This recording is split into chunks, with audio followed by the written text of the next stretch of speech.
So we're now on a street called Bank Street, which was originally called Pudding Lane, and I'll give you some information here. Site of what was called the old parish clerk's house around 1593. Here the first parish school was conducted, and this gateway, which I remember was always closed.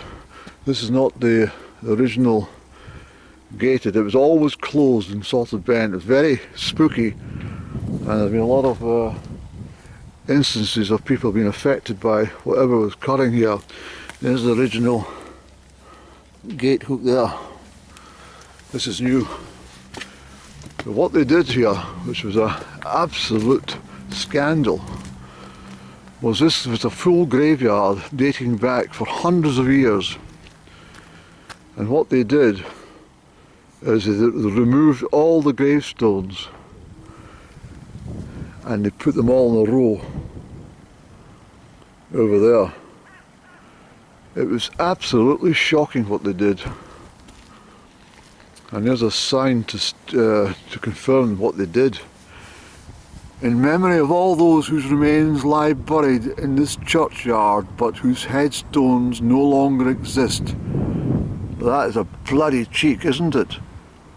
All their headstones did exist until the Dem Council came in and decided that they thought that the headstones were unsafe, and they dug them all up. And they put the ones all over there. They put them all in a row, wherever they could. It's absolute disgrace what happened in this graveyard. I mean, these are very, very old tablets and gravestones all around. I'm sorry, I've kind of deflected what I was doing. But as a child, this was a very, very beautiful, eerie, beautiful but eerie kirkyard. And there's a lot of fond memories of passing down here. It was after they disturbed all the graves that a lot of haunting started to occur round about the vicinity of this graveyard. But it's what a damn cheek to say, for the people who lie underneath the grass here, who don't have gravestones. Well, they did, and a lot of them were dumped.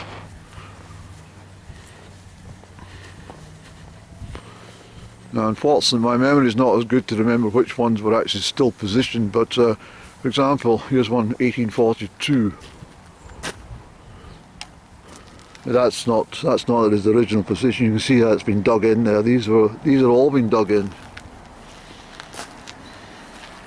In memory of John Gowans, Esquire, a writer from Crieff, a bit like myself, who departed this life on the 25th day of April. Is that 1872? It's Roman numerals.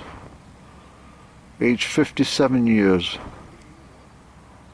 The stone was placed by Major Graham K.H. to record the faithful and devoted services rendered by him to the family of Inchbreaky for a period of upwards of 30 years. So that could be actually 1872. What did I say? I can't remember. Yes, I did. I said it. Ah, no, it's 1857.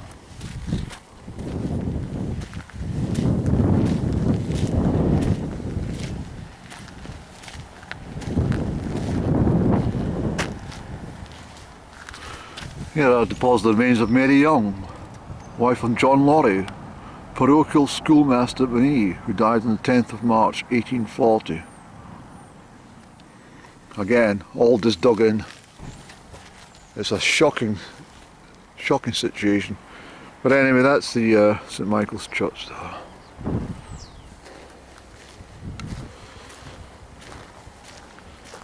Let's go back and have a little look at that.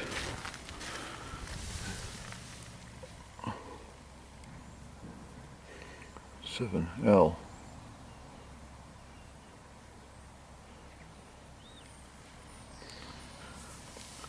It's either 1847 or 1857, I do apologise. These gates here on the passing, as I say, I've had to run past. I remember one night, there was a Cub Scout. I was coming home from the Cub Scout meeting in King Street in Hall, the Scout Hall. I was only about 8-year-old, and I passed this bloody gates in a foggy night, and I got someone shouted, well, someone was behind that gate. I got the fright of my bloody life, and I ran all the way back home to Mum and Dad, and I said, what's wrong, Andrew? And I said, I passed the gates up, and then the story transpired. It's not only happened to me, but it happened to my mum, it happened to my grandfather, it also happened to my Uncle Harry, who went up to, way back in the 1930s, he ran up to the, you know, Granny's mother's house, and his granny's house up there in High Street, and they were terrified on what had happened, and told them the story, and quite simply, it's something that's very commonplace. It's for things like this to occur in this area, you see. So there's a lot of hauntings occurred from what's happened in this particular graveyard, and, including that building over there where a man hung himself after this occurred, and also the shop next door. There was both two shops together. There's been a lot of activity in a ghostly way. I'll come back to that story in a much more detail if you don't mind. There's a lot to tell you about in that this whole thing. Just coming along from Bank Street, I just wanted to say that in here was an old house, and the lady who worked in here, the lady who stayed in the old house just here, bear with me, there used to be a right of way that passed her house here. Let me just see if there's any remnants of this damn right of way. It went past the you